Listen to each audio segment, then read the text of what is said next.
Nous sommes le 15 mars 2025 et nous allons analyser le Bitcoin, l'Ethereum et les différentes datas du jour. Comme d'habitude, si jamais vous n'êtes pas abonné à la chaîne, n'hésitez pas à le faire maintenant ainsi que de liker la vidéo, la partager, rejoindre mon canal Telegram. Tous les liens sont dans la description. Bon, alors, j'ai quelques petits trucs à dire. Ils ne vont pas forcément plaire à certains, mais il fallait quand même que ça soit dit. Alors, vous savez que moi, sur cette chaîne, je regarde les faits à l'instant T. Et quand je fais de la spéculation, je dis, ok, je spécule, il peut faire ceci, mais il peut faire cela. Donc, je propose différents scénarios. Et globalement, je regarde les faits. Ok ? Il y a récemment une personne qui a sorti une vidéo. Je ne citerai pas le nom, parce que je ne veux pas avoir de problème. Voilà. Et cette personne explique que ça y est, nous sommes en bear market, c'est terminé, que ce bull market pue complètement et voilà. Alors, c'est vrai que si on regarde du point de vue altcoin, effectivement, c'est pas le meilleur bull market qu'on ait vu. Ça, oui, tout à fait d'accord, les altcoins ils ont pris très très cher. Sur le BTC, par contre, je suis désolé, on est pour l'instant sur un bull market complètement stylé. Pour le moment, je ne vois pas de bear market. Je ne le vois pas pour le moment, tout simplement parce que les faits ne me le montrent pas. Moi, ce qui m'ennuie, en fait, c'est qu'on vient dire que nous sommes en bear market et on vient l'affirmer avec différents arguments qui sont plausibles ou non, je ne sais pas. Dans tous les cas, on vient affirmer de la spéculation et moi, c'est quelque chose que je n'aime pas trop. En fait, je n'affirme pas qu'on va aller en bear market, je n'affirme pas qu'on va aller à 280K. Par contre, je le spécule par rapport aux faits qui me sont proposés graphiquement, d'accord ? Donc c'est comme ça que je fonctionne. Et c'est pour ça que pour l'instant, je reste sur mes convictions qu'on va aller peut-être, et là je spécule, à 280K par rapport au fait que le graphique me montre ici une épaule, tête, épaule, break, pullback, et on part. Tout simplement. Pour moi, ici, il n'y a rien, absolument rien, qui m'indique qu'on va partir en bear market. Dans cette zone ici, on parlait déjà de bear market. Regardez ce qui s'est passé. Hein, on vient chercher bas du canal, haut du canal, bas du canal, haut du canal, bas du canal. Ok ? Ça, c'est une chose. Ici, ce pattern est validé grâce à cette bougie ici. Donc là, il fait un pullback tout à fait classique. C'est un pullback tout à fait classique, d'accord ? C'est quelque chose qu'on voit régulièrement sous de plus petites time frames. Un pullback sur la ligne de coup de la figure, c'est classique. On voit ça tout le temps, partout. Et généralement, ça part. Alors c'est pas 100% des cas, on est bien d'accord. Mais généralement, ça part. Et moi, tant que cette structure, moi, tant que cette figure est valide, je reste sur mes convictions qu'on va aller à 280K. Maintenant, si on break ici et qu'on va plus bas, et qu'on annule cette structure-là, à ce moment-là, on pourra éventuellement parler de bear market. D'accord ? Pas avant. Moi, je fonctionne comme ça. Maintenant, ça peut plaire à certains, ça ne peut pas plaire à d'autres. Je ne sais pas. Mais dans tous les cas, moi, je regarde les faits. Les faits, pour le moment, rien n'indique un bear market. Nous sommes tout simplement sur un pullback pour repartir ensuite avec un pattern épaule-tête-épaule validé en vue mensuelle. Point barre. Point barre. Rien qu'avec ça, tu peux littéralement casser toutes les théories de bear market de n'importe qui, qu'ils aient 1000 abonnés ou 1 million. Terminé. Moi, je suis pas là pour faire des vidéos qui vont uniquement dans le sens des gens. Moi, je vais dans le sens des faits. Les faits actuellement ne me parlent pas de bear market. C'est terminé. Il n'y a rien d'autre, en fait. Oui, j'aimerais avoir beaucoup d'abonnés. Oui, j'aimerais faire des vues. Mais pas en manipulant les gens. Moi, je regarde les faits, je regarde ce que me montre le graphique. Le montre, et je le répète, hein, je le répète pour bien que ça soit bien intégré. Épaule, tête, épaule, break, pullback, classique. Classique. Pump. Le pump, c'est de... Là, ici, épaule, tête, épaule, break, pullback, c'est un fait. C'est un fait, il est là. La figure, elle est là. C'est un fait. Pas fait autrement. D'accord ? Vous pouvez dire ce que vous voulez, hein. Ça, c'est un fait. Le pump, là, c'est de la spéculation. Je le dis. Ça, le pump, à 280K, c'est de la spéculation. Pour le moment, toutes les personnes, que ce soit des gens lambda ou que ce soit des youtubeurs, des influenceurs, des machins, des trucs, peu importe. Toutes les personnes qui nous parlent de bear market, qui nous affirment du bear market, c'est de la spéculation. Il n'y a aucun fait avéré actuellement qui peut étayer leur spéculation. Parce que dire, voilà, c'est à cause de Trump que le bull market s'est arrêté, c'est de la spéculation.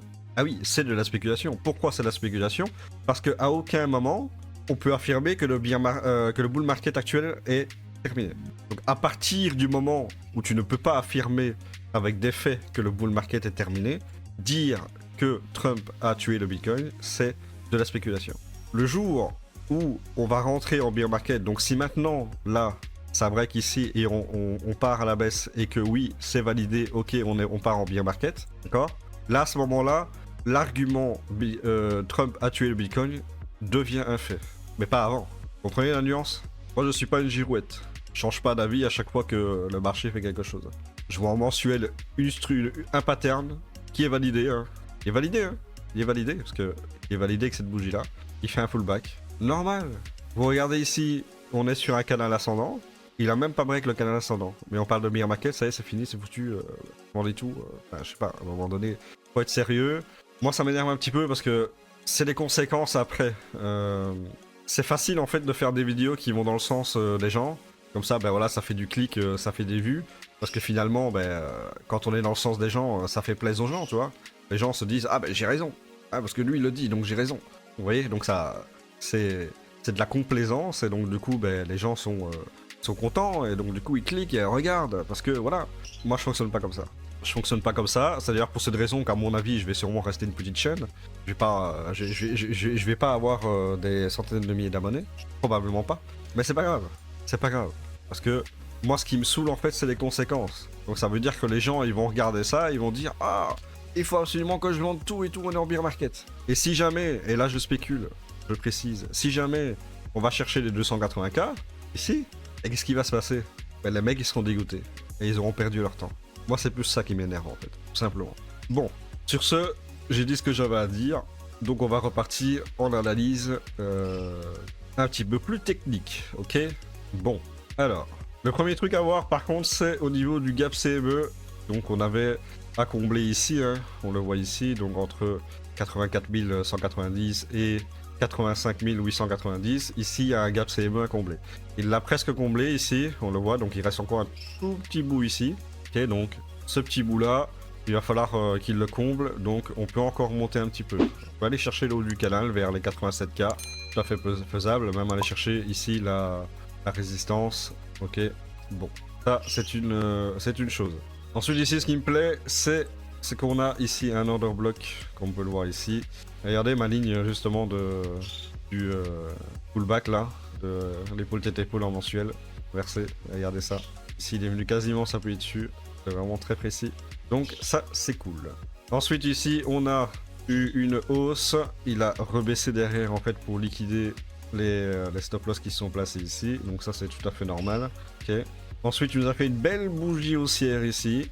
Excellente. Très bonne bougie haussière. Il nous a fait même un choche ici. Break de structure à la hausse, donc ça c'est plutôt sympathique. Donc maintenant là il fait un petit pullback. On pourrait imaginer ici peut-être un petit double bottom, ok d'accord. Donc ça peut paraître un double bottom. Puis de toute façon on avait les divergences haussières, hein, donc c'était tout à fait logique que ça allait pump derrière. Ça allait donner la force nécessaire pour aller combler le gap CME. Maintenant voilà, ici on peut potentiellement, pourquoi pas, imaginer un nouveau range pour une phase d'accumulation. Ok, regardons ici, hop, donc là on pourrait imaginer qu'on ait un range qui va se faire comme ça. Et ensuite, on reprend de la force et puis on part. Ah oui, un autre argument aussi qui me plaît, en fait, c'est tout simplement un truc très simple. Hein. Pendant toute cette phase ici de baisse, il y a 131 000 BTC qui ont été achetés par les baleines. Oui, il y a 131 000 BTC qui ont été achetés pendant toute la phase de baisse. Mais nous sommes en bear market, bien sûr, évidemment, puisque les baleines achètent du BTC quand nous sommes en bear market, hein, ils ne le vendent pas. C'est tout à fait logique, hein. Évidemment. Voilà, ils vont acheter du BTC à 90 000, ils vont acheter du BTC à 80K, mais ils savent tous qu'ils vont aller à 30K faire des pertes, hein. C'est tout à fait normal et logique, simple. Bref, ça me sidère. Ça me sidère qu'on parle de bear market alors que nous sommes sur un simple pullback en fait d'une future ultra bullish quoi, c'est incroyable.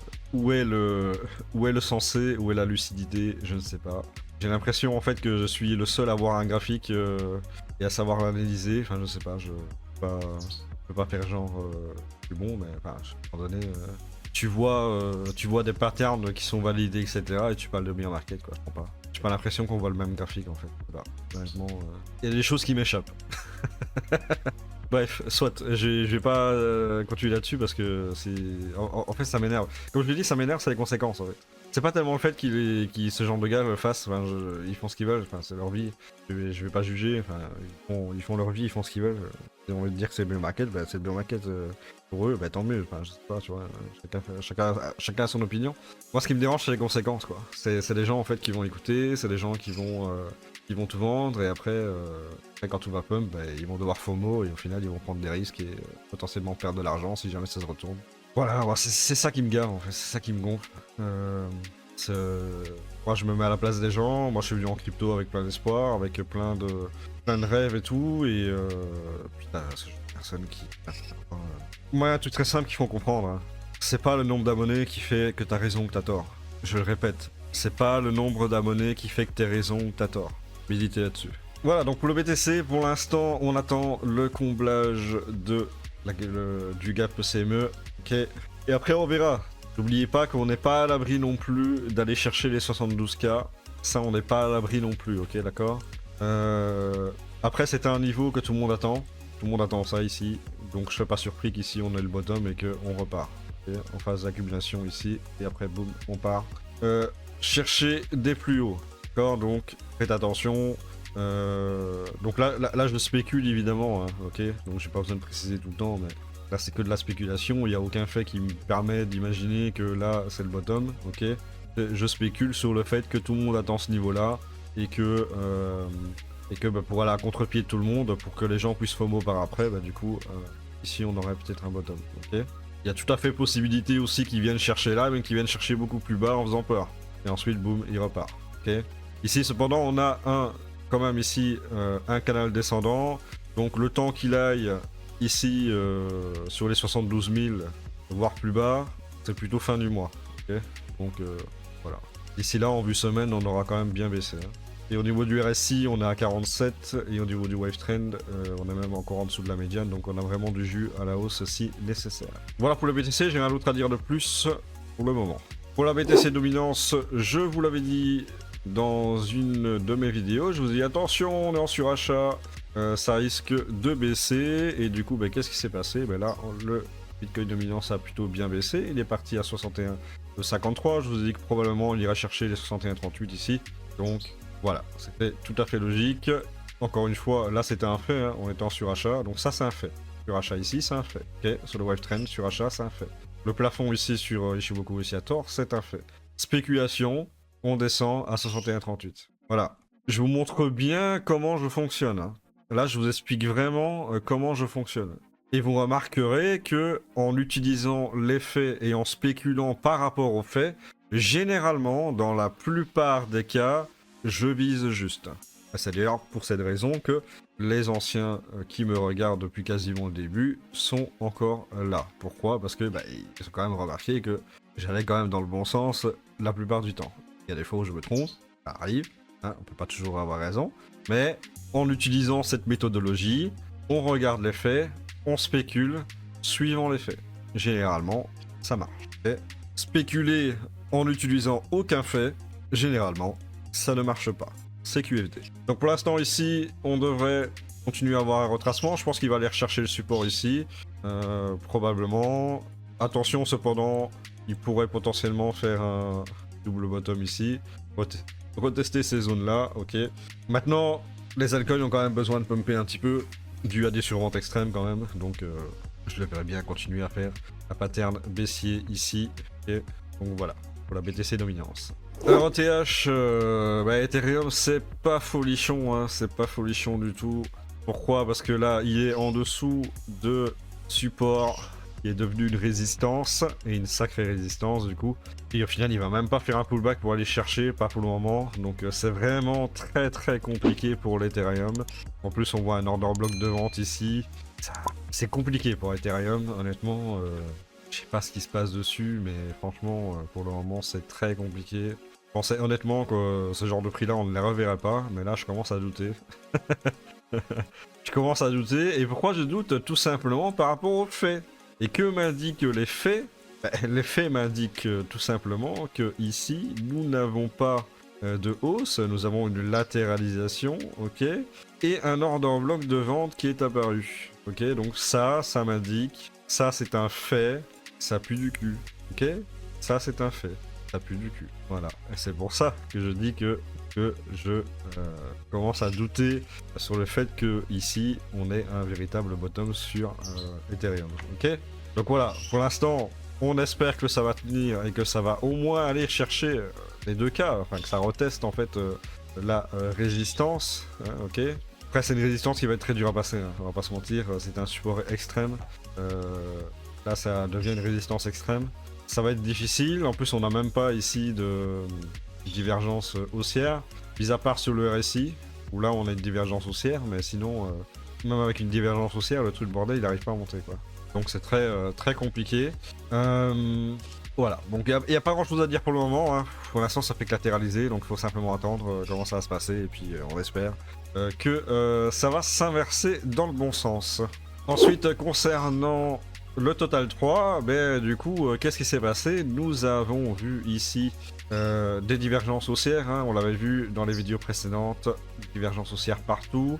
Donc qu'est-ce qu'il a fait? Ben, il a pump. Cependant, il pump d'une manière qui ne me plaît pas trop, tout simplement parce que généralement, quand on fait ce genre de ligne comme ça, eh bien du coup, on vient liquider cette trendline. Donc probablement qu'on va rebaisser derrière, ok. Ça, c'est une pratiquement certitude. Spéculation, ok, sur un fait. Le fait, on part, on part comme ça. Généralement, on vient liquider ça. Spéculation, voilà. Spéculation sur un fait. Généralement, ça marche. Je le répète, spéculation sur des spéculations, ça ne marche pas. Sans fait, les spéculations ne marchent pas. Ok? Bon. Ici, on pourrait avoir un retracement donc pour liquider la trendline et ensuite, pourquoi pas, venir faire un double bottom et repartir chercher des targets intéressantes. Évidemment, on est toujours sur une tendance baissière à partir du moment où on ne break pas ces structures-là, et surtout celle-ci. Tant qu'on vient pas break cette structure-là, on est toujours sur une structure baissière, ok. Maintenant, si on arrive à faire un bottom ici, quelque part dans ce genre-là, à faire un double bottom, venir ici break ces structures-là, retaper cette résistance ici, ok, là à ce moment-là, on a des breaks de structure, on peut repartir sur un trend haussier, ok. Maintenant, nous avons un fait en mensuel, on a atteint un pullback, cette zone ici, ça c'est un fait, donc potentiellement, on pourrait commencer à faire une accumulation pour repartir à la hausse par la suite. Voilà, tout simplement. Spéculation sur un fait. Pour le Fair Engage Index, nous sommes actuellement à 46, qui fait que nous avons gagné 19 points par rapport à hier, ce qui est quand même assez impressionnant. Donc on est quasiment en neutre, hein. On est toujours en peur, mais quasiment en neutre. Donc ici, je pense qu'on va rebaisser un petit peu parce que, comme je l'ai dit, il y a probablement moyen qu'on vienne liquider la trendline sur la dernière hausse qu'on vient de faire. Donc, on devrait baisser un petit peu. Pour l'order book, nous avons ici, globalement, pas mal de supports ici, hein, on peut le remarquer. 458 BTC à 83 540, 543 BTC et 262 BTC à 83 220. On a 381 BTC à 82 700. Donc on voit qu'ici, on cherche quand même à maintenir le prix à la hausse, hein, d'accord? Certainement pour aller combler le reste du gap CME. D'ailleurs, on n'a rien ici sur de résistance avant les 86 000, où on a 212 BTC à 86 600. On a par contre une grosse résistance ici à 891 BTC à 88 000, ok, donc on pourrait potentiellement aller chercher. Et en support intéressant, on a les 979 BTC à 72 500, qui est le support qui pourrait prendre pour repartir après, aller chercher des plus hauts et un nouvel ATH au BTC. Donc voilà, pour l'instant, on a le champ libre pour monter. On voit qu'on met des supports ici pour acheter du BTC, Donc tout va bien pour le moment, impeccable. Pour la Season Index, nous sommes actuellement à 22, donc on tergiverse dans la Bitcoin Season, c'est tout à fait normal parce que c'est le Bitcoin qui doit partir d'abord. Ensuite on a le top 50 performance qui lui est toujours clairement en sous-performance. Maintenant on voit que ça s'améliore un tout petit peu, un petit chouïa quand même, un petit chouïa, mais voilà, c'est pas folichon, c'est pas ouf non plus. Donc on attend la suite et que ça s'inverse et qu'on voit plein de bougies vertes. En termes de liquidation, on est à 170 millions de dollars et pour le moment, bah, du coup, c'est les shorts qui prennent un petit peu. Voilà, on prend ce qu'on a, 112 millions pour les shorts, 57 millions pour les longues. Donc c'est plutôt sympathique. Voilà, du coup, c'est tout ce que j'ai pour cette vidéo. J'espère qu'elle vous a plu. N'hésitez pas à liker, commenter la vidéo, à la rejoindre mon Telegram. Et j'espère que je n'ai pas heurté trop de sensibilité. Je sais que quand on aime regarder certaines personnes, on peut avoir un biais de compréhension et surtout, généralement, quand on aime particulièrement une personne, qu'il soit influenceur ou non, ben, généralement, on a plus tendance à remettre en question une critique. C'est tout à fait normal, il n'y a pas de souci là-dessus. Je ne vais pas non plus vous en vouloir pour ça. Voilà, donc on se dit à la prochaine pour une nouvelle vidéo. Bye bye à tous.